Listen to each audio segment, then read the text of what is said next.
A longtime firearms instructor friend of mine once said to me, Adam, you're never going to find the perfect handgun.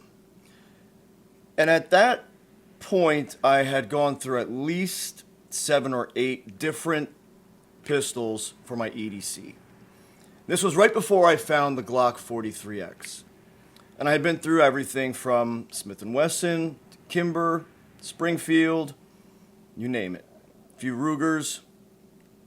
And then the Glock 43X was released. And since that day, I found the perfect handgun for me. So let me explain. This friend of mine had explained in a class one time that everyone should just pick the best firearm for the situation and then get comfortable with that, no matter how it felt in the hand.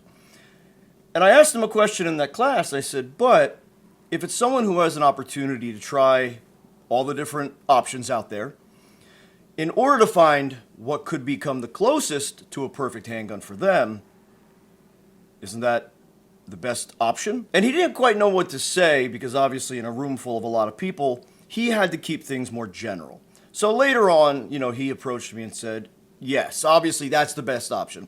If you can go through the gamut and find what's best for you, there you go.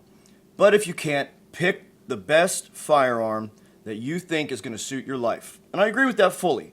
Whether you believe in carrying 9mm or 45 or even 380, I even know some people that carry 22 for a reason. And that's their perspective, and they're entitled to it.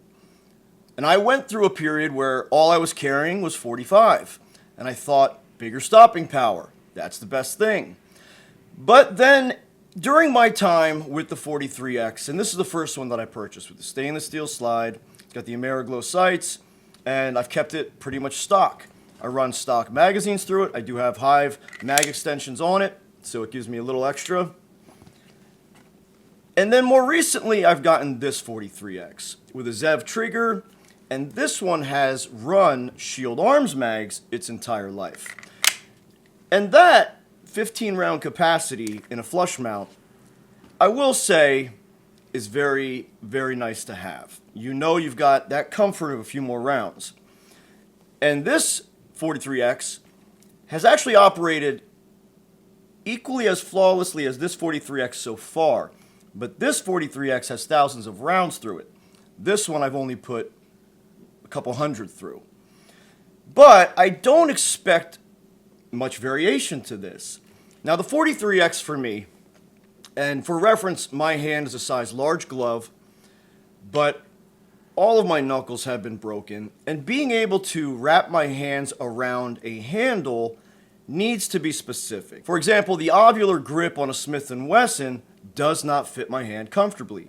And every time I fire off a round, I feel like I'm readjusting my grip, whereas the 43X, I don't need to do that.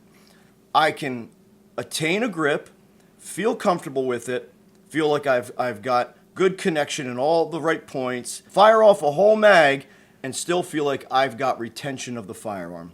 Good retention. And since I've added the Talon grip on this one, I do feel it's even a little bit better. It's improved a little bit.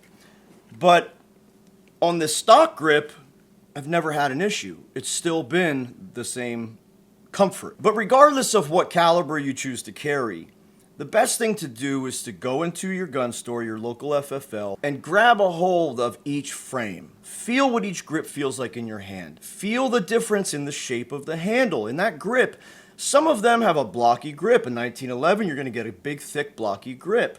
Even on my Glock 19, that's a larger grip, but because of the shape of the handle that Glock uses, it's still very comfortable for me. And if you've seen any of our other videos here, you'd know by now that the Ruger LCP1, the Davidson Custom specifically, those are one of my favorite handguns of all time.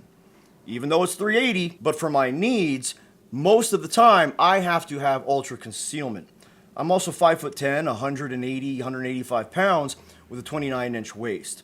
So I profile and print very easily. But as a bodybuilding and addiction recovery coach, I'm mostly in gym clothes. A lot of times I'm wearing cut-off sleeves with low armholes. I can't have something that peeks out. So having something ultra concealable is very important for me in my situation. So whether you have the means to play around with everything or not and actually get some time with each manufacturer, each shape, each gun. That is still something that you should take into consideration when purchasing. But for me personally, I can definitely say that the Glock 43X is as good as it gets. Let's